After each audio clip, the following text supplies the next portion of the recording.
இப்போ நீங்க கலெக்டர்னா உங்களுக்கு என்ன இமேஜ் வருது? மெச்சூர்டா இருப்பாங்க, நீட்டா டீசென்ட்டா நீட்டா இருக்குவாங்கல்ல? அப்படிங்களா? ரொம்ப சந்தோஷம்.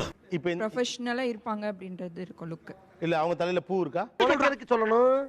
பூ இருக்காது, பூ வைக்கணும்னா அவங்க வைப்பாங்க. அது தேவையில்லை. நீங்க இமேஜின் பண்ண அந்த கலெக்டர்ட்ட தலையில பூ இருக்கா? இல்ல இல்ல இல்ல, நான் அந்த கேட்டகரிங்கிறாங்க அவங்க.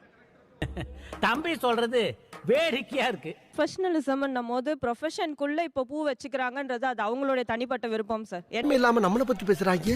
என்னால அதை அக்செப்ட் பண்ணிக்க முடியாது. ஒரு மெடிக்கல் ப்ரொஃபஷனல்ல இருக்கும் போதோ இல்ல ஐடியோ டீச்சர்ஸ் இப்போ பூ வச்சுட்டு போறாங்கன்றதை என்னால அக்செப்ட் பண்ண முடியல சார். டீச்சரா இருந்தாலுமே அவங்களுக்கு இண்டிவிஜுவலா பூ வச்சுக்க பிடிச்சா வச்சுக்கிட்டு That is your own அவங்க வச்சுக்கிட்டு போனாங்கன்னா அந்த குழந்தைக்கு அந்த பூனால டிஸ்ட்ராக்ஷன் வர்ற அளவுக்கு அந்த டீச்சர் வந்து பாடம் சொல்லி கொடுக்க தேவையில்லை மேடம்.